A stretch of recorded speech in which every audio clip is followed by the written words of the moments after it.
Big good news, bumaliktad lahat sa Senado. Kudeta si Soto. Tinaningan na impeachment, di na matutuloy. Ayan, syempre itong balitang ating matutunghayan ngayon ay nagmula kay Pinas News Insider. At ito po ang inyong lingkod na si BT na magbibigay ng reaksyon at komento dito sa video na ating matutunghayan ngayon.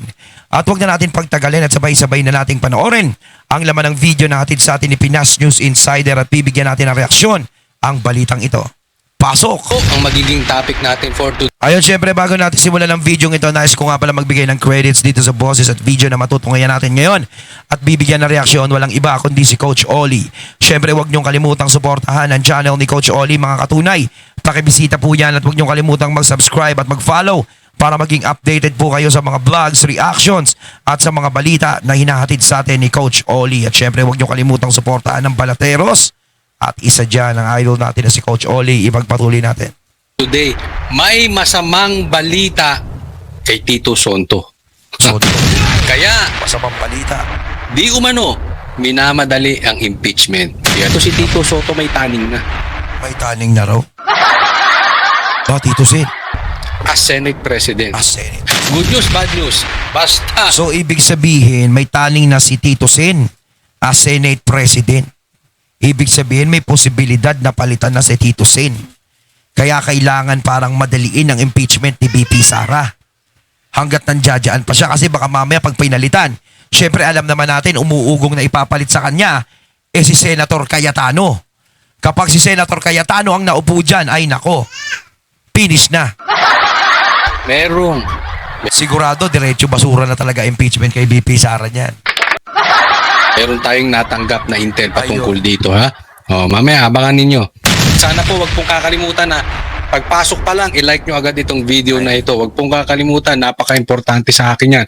Yung simpleng like nyo yan, libre lang po yan, pero malaking tulong po yan sa algorithm. So, sana po, Yes. sa mga matagal nang sumusubaybay sa akin, like lang po, ha? Like and share. Ito ang balita ngayon. Trending at pinag-uusapan ngayon sa mundo ng social media. Ang tiumano'y balitang. Ito ang balitang dapat malaman ng taong bayan na pilit tinatago at pilit ayaw di umanong ipalabas ng mga bayarang media sa palasyo, kamara at senado sa publiko. Pero bago ang lahat, kung bago ka pa lamang sa channel na ito at kung gusto mo ang mga balitang politika, ay please huwag kalimutang mag-like, subscribe at i-click ang notification bell para mas maging updated ka palagi sa lahat pa ng mga bagong video na i-upload namin. At ito na nga mga kababayan. Dito po muna tayo, ha. Ito muna ang pag-usapan natin dahil ito po ay may koneksyon doon sa impeachment ni BP Sara. At ito ay may koneksyon patungkol dito kay Tito Soto.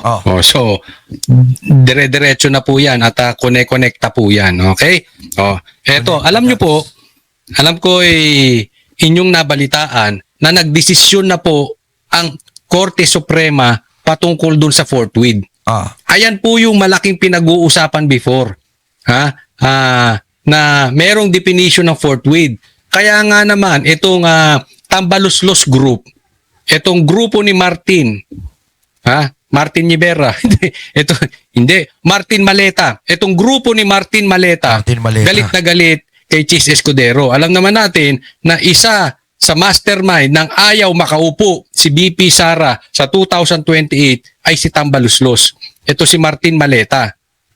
Kaya nga naman kita natin ang galawan dyan sa Kongreso. So, hindi natuloy yung impeachment ni BP Sara last year. At ang sinisisi, eto si Chis Escudero. Dinisisyon na ng court ngayon. Supreme Court upholds Escudero position on Senate control of impeachment trial timing. Ibig sabihin, yung pinagtatalo ng forthwith, all along, tama yung ginawa ni Chis Escudero. Di ba?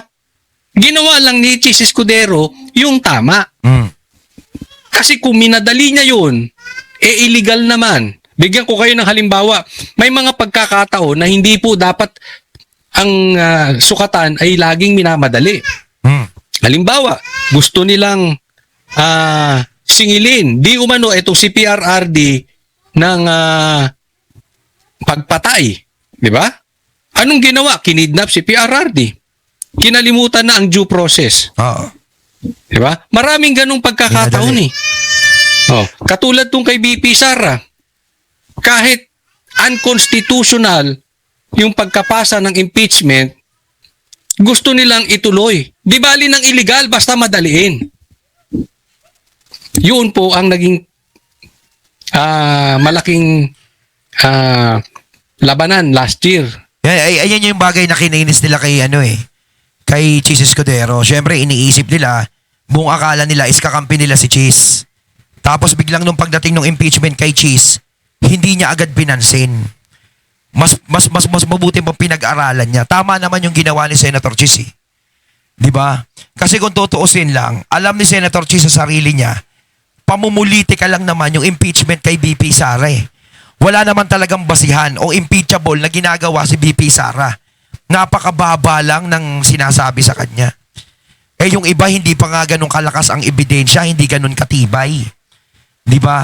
Kaya mas minabuti ni Senator Cheese, kailangan ko munang pag-aralan to bago natin idire-diretso tong impeachment na to. Siyempre, mahirap nang mapahiya. 'Di ba? Eh ngayon, yung mga ibang nasa kamera na hindi nag-iisip, na minamadali yung usapan, na gusto agad nila lang magkaroon ng impeachment trial, 'di ba? Ay, yung mga nainis kay Cheese na, bakit kailangan pa nating pag-aralan? Bakit kailangan pa nating dumaan sa mga ganitong proseso? 'Di ba? Parang ginagawa naman nilang bobo si Cheese, abogado 'yan, 'di ba? Ayun 'yun.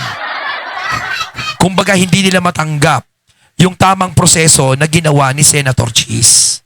Doon sila naiinis. Yun ang kinagagalit nila. Ngayon, sinasabi naman dito is tama yung ginawa ni Senator Cheese, na mas mabuti na nag-isip muna siya bago siya gumawa ng anumang hakbang. O, diba? Tama si Cheese Escudero. Ngayon, eto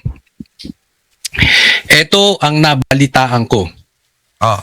Eto galing po sa reliable person, okay? Hindi po ito galing sa yung mga vloggers ng sa kabila na parang gusgusin. Hindi po ito galing dun sa mga vloggers na hindi connected sa politika, na parang nagbebenta ng motor, dinala na dito, nagbebenta ng ginto, nagpolitika na. Hindi po. Galing po to sa reliable person na well-connected sa gobyerno. Ito balita. Ito mga darating na linggo, forthwith, tandaan nyo to, malalaman nyo kung tumatama. Forthwith, mamadaliin, siraan si Cheese Escudero. Dahil ang umuugong, gumagalaw na, papalitan ang liderato ni Tito Sen. Yun. At hindi maaalis na si Cheese Escudero nung panahong siya ay Senate President, ang Blue Ribbon Chairman si Marcoleta. At nung si Marcoleta ang nag-iimbestiga, napakaganda ng investigasyon. Totoo yan. Napakaganda ng pamamalakad ni Cheese Escudero as Senate President. Ang ganda ng tandem ni Senator Marcoleta noon tsaka ni Cheese. Nakita talaga natin doon sa flood control project investigation na yan, talagang may patutunguhan. 'Di ba? Yun ang iniisip natin, konti na lang sana matutumbok na eh. Kaso nga lang kahit yung 'di ba, kahit sila nalaman nila na konti na lang matutumbok na tayo. Kaya pinigilan niya si Senator Cheese at si Senator Marcoleta. 'Di ba? O kita nyo naman ngayon, nung pinalitan sila, naging pasikot-sikot na yung senaryo. Kita nyo, yung mga tumitestigo, sila pa yung kinagagalitan, sila pa yung lumalabas na masama, sila pa yung gumagawa ng kwento. Diba? Hindi katulad nung panahon ni Senator Marcoleta at ni Cheese. Talagang alam natin na magkakaroon ng progreso yung investigasyon at may pag-asa talaga. Naging noontime show lang naman tayo. Naging Itbulaga tayo. Nung pumasok-pasok, ayan si Tito Soto at syempre yung boyfriend niya, pinasok niya. Si Ping Lacson. At alam nyo na ang istorya. Hanggang ngayon, wala pang nangyayari. Hanggang ngayon, hindi pa naiimbestigahan si Tambaluslos. Hanggang ngayon, ayaw ipatawag yung 18 Marines Pero 'di ba, balita ko si Tambi parang gusto niya naman humarap diyan sa Senado. Kaso nga lang ayaw nila Ping. Yun lang balita Parang ayaw paharapin diyan. Pero gusto naman daw ni Tambi, aba. Pati si Gutesa ayaw ipatawag. Galit na galit tong team Martin Maleta kay Chis Escudero kasi si Chis Escudero ang nagbanggit kay Tambaluslos. Nakikita nyo na. Ito maganda dyan. Kung tunay na mapapalitan si Tito Sen, hindi natin alam. Pero ang ugong-ugong naggagapangan na sa loob. Nako.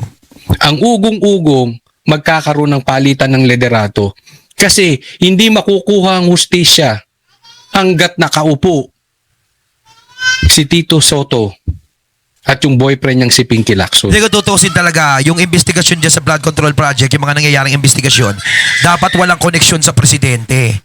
Walang koneksyon kahit kanino. Kailangan talagang nasa gitna lang talaga. Diba? Kasi kung magkakaroon ng koneksyon, mahirap lalong-lalo na. Halimbawa, nilagay ka ng presidente dyan. Tapos yung presidente nasasangkot sa issue. Diba? Kahit sabihin natin na inosente ang presidente, oo, sige, inosente siya.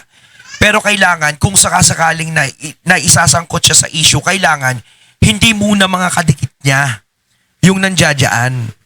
Kailangan hindi niya kadikit para mas naiimbestigahan ng maayos. Diba? Kasi kapag kadikit, magkakaroon ng isipin na, palibasa, kaya ayaw mong ganito. Kasi kadikit mo yan O kahit naman kay Tambi, hindi rin pwedeng kadikit ni Tambi yung nandiyadyaan na nakaposisyon sa Senado, di ba? Hindi pwede sila. Kailangan yung walang koneksyon sa kanila. Kung sila nababanggit sila sa mga issue na yan, sa investigasyon na dadawit ang pangalan nila, kailangan wala silang kadikit na nakapwesto dyan. So kailangan na nakapwesto dyan is yung wala, yung hindi kasama sa issue. So sino yun? So nakikita nga natin dito si Senator Alan Cayetano. Talagang magandang ipalit dyan. Diba? At hanggang ang dyan yan, si Ping Lacson walang mangyayari. So definitely, kailangan mapalitan si Tito Soto. Kaya yan ang balita May taning na. Ngayon, hindi natin alam kung makakakuha sila ng numero. Kaya yan ang ipagdasal po natin. Na ma-expose itong mga magnanakaw. Matanggal sa posisyon itong nag-aabuso ng kapangyarihan. Matanggal sa posisyon yung pinagtatakpan yung mga magnanakaw. Matanggal sa posisyon itong naghahadlang sa investigasyon dito sa mga Maleta boys. Maleta. Yung Maleta yun ang haba-haba na nag-istorya. Makakuha sila ng numero. Tandaan po natin, meron ng attempt last time.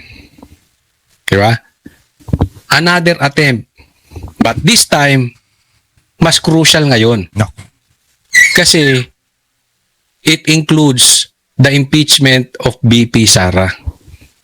Kaya lahat sa tingin nila hindi papanig sa impeachment, kailangan banatan. Oo. Lalong-lalo na po Kaya si napapansin ko yung mga hindi pumapanig sa impeachment ni BP Sara, yun ang pinapag-initan Pero pag ikaw nakapanig ka, is hindi ka pinag-iinitan. Kita mo yung mga senador na naiipit ngayon. Halos lahat sila, hindi sila pumapanig sa impeachment ni BP Sara. Escudero. Dahil nga si Chis ay posibleng ipalit isa sa kinukonsider na ipalit kay Tito Soto. Yan po ang ating nadinig. So abang-abang lang natin, abang-abangan nyo lang kung ito ay tunay na mangyayari. Basta, basahin ko ito. The court found no unlawful delay and declared the case moot after earlier rulings nullified the articles of impeachment against Duterte, leaving no basis to complain that the Senate proceed illustrating the So sa madaling salita, yung isinampa labang kay Chis before ay lumalabas na tama ang ginawa ni Chis. Kita mo? Ano lang to Time will reveal. It takes time Kahit Ha? ako iniisip ko si Cheese masasama sa mga ganun o ano man. Ako nalalabuan ako kasi itong taong to simula na naging politiko to, simula na naging senador. Wala tayong nabalitaan na naging korap yan si Cheese eh. Walang kabahid-bahid dyan eh. Ang tagal nang nasa posisyon niya. Pero all along, tama pala si Cheese. Tapos, Hindi mo naman masasabi na si Cheese mangungurakot para kay Hart. Eh si Hart mas mayaman pa kay Cheese yun. Mayaman ng pamilya ni Hart eh. 'Di ba? Bakit pa sila mangungurakot? 'Di ba? Kaya nga wala akong sukat na isipin kung si Cheese masasama sa mga ganong klaseng usapin. Kasi kung masasama si Cheese dyan, dapat dati pa. Ngayon lang tayo nakakadinig ng ganyang balita simula nung kumontra si Cheese sa impeachment ni BP Sara eh. Saka na-involve si Cheese sa mga ganyan-ganyan eh. Siguro kung pumabor si Cheese sa impeachment ni BP Sara, malamang ko hindi dawit si Cheese dyan. after a few weeks, nag-declare ang Supreme Court din na yung impeachment before unconstitutional. So nakita nyo? So sa madaling salita, lahat naman ng ginawa ni Cheese, abogado po ito si Cheese, hindi natin pinagtatanggol. But definitely, kung titingnan natin ang ginawa ni Cheese compared kay Tito Sotto, it's just like night and day. Napakalayo po. Hindi sa pagtatanggol. Pero wala tayo makukuhang hustisya kay Tito Sotto. Kaya yan ang balita natin, ito si Tito Sotto may taning na as Senate President. Diba? Lahat pala, nung ginawa ni Cheese, naayon sa batas. Hindi according to Coach Oli, according sa Supreme Court. Ang problema natin ngayon, ang mga mambabatas ayaw sumunod sa korte. Iyan ang malaking problema natin. Ayun, natating nato ngayon ang video na nagmula kay Pinas News Insider at syempre nato ngayon natin ang boses at video na yon na binigyan natin ng reaksyon na nagmula kay Coach Oli. Kayo mga katunay, anong masasabi nyo tungkol dito? Comment lang po kayo sa comment box. So once again, I'm BT and I'm out. Peace.